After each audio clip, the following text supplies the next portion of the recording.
this notion of what life is based on our experience here on Earth. Can we translate that to Jupiter? Can there be life forms floating about in the atmosphere? We don't really know.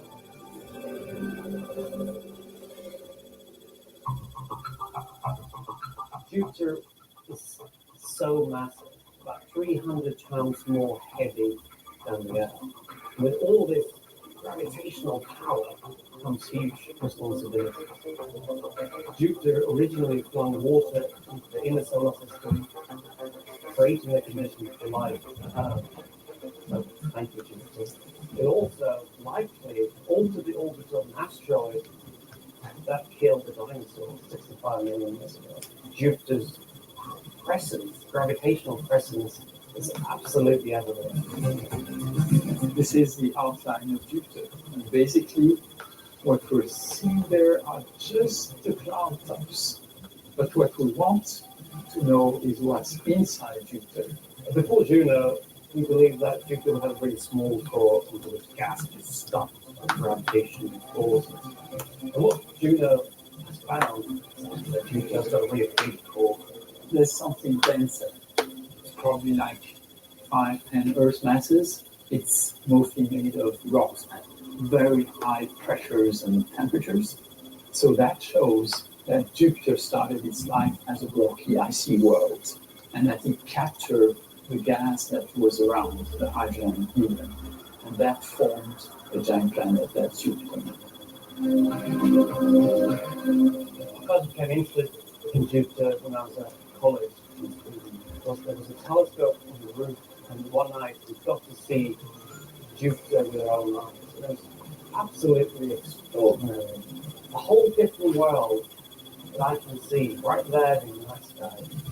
What would he think about me today? I think he'd be proud, ecstatic.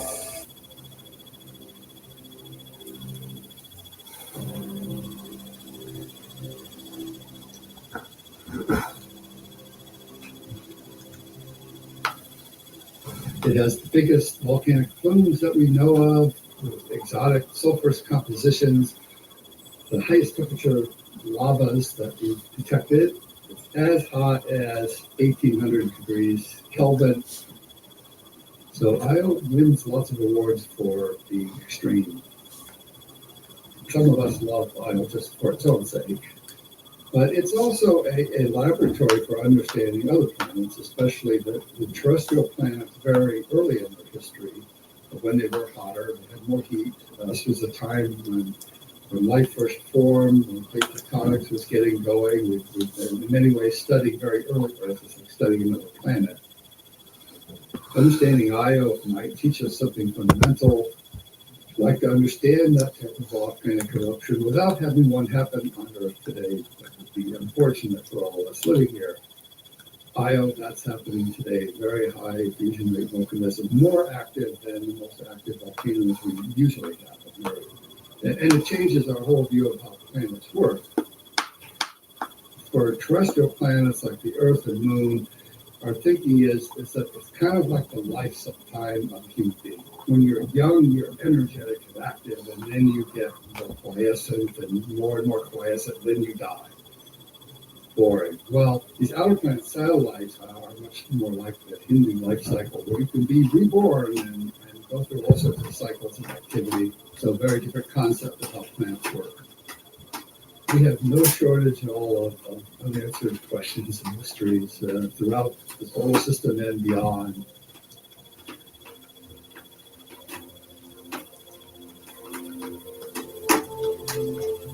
Io is a little bit larger than Earth's moon. It's one of 4 large moons of Jupiter. It's the innermost of the 4 large moons. And 3 of these moons are in a resonance. So every time Ganymede orbits Jupiter once, Europa orbits twice, and Io orbits 4 times. This means that the distance to massive Jupiter is varying, and the whole moon changes its shape, where the surface of the moon rises and sinks as much as 100 meters. In case of Io, every 42 hours, that changing of shape, it's like bending a piece of metal back and forth, it heats it up.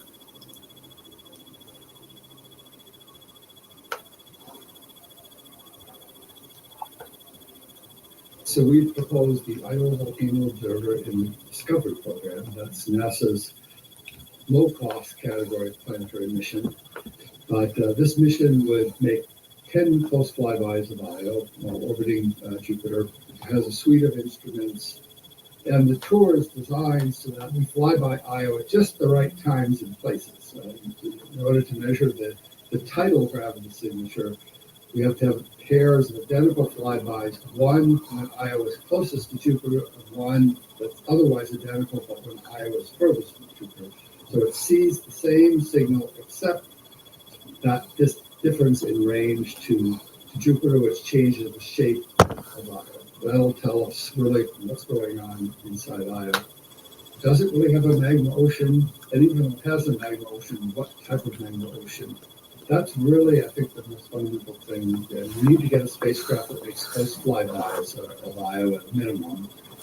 Landing on Io and orbiting Io will be even better. You have to understand, though, Io is deep within the intense radiation of Jupiter. So Jupiter has a very powerful magnetosphere. So it's a very high radiation environment. It's very tough on electronics. So, we're not going to explore Io the way we have Mars with these long-lived rovers on the surface unless we have a revolution in electronics and how to withstand the radiation.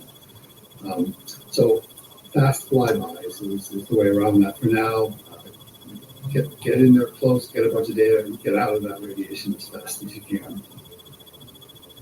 There are volcanic plumes up to several hundred kilometers high, very spectacular, and that some of that material may be directly escape Io, but also that high radiation environment where particles interact and strip off material. Because we're so close that we're